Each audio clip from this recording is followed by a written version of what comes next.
در شهری مسافری دلم نالونای آی آدم بغمه همیشه سرگردونه آی امشب چه شبی که یاد مادر کردم آی بر خانه بابای دلم خزمونه آی امشب چه شبی که یاد مادر کردم آی بر خانه بابای دلم خزمونه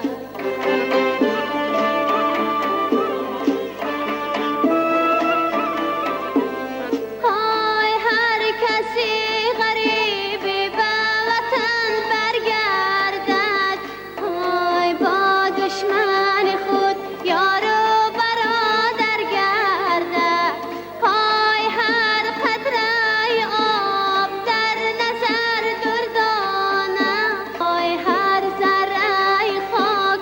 در کفش درگردد آی هر قطره آب در نظر دردانه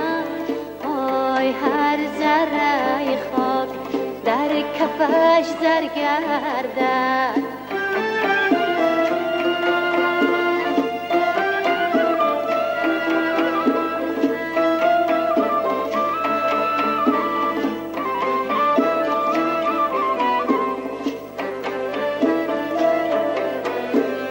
آی باشد که فلک به کام انسان باشد آی هر مشکلی برایش آسان باشد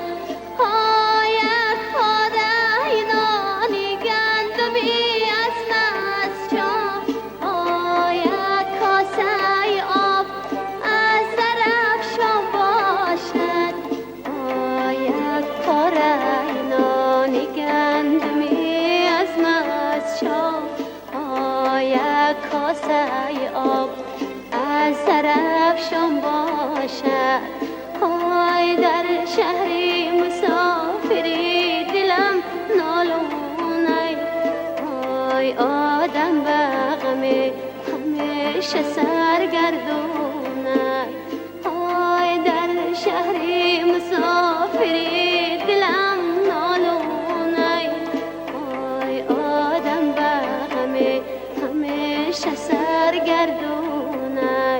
آی آدم بغمه همیشه سرگردونه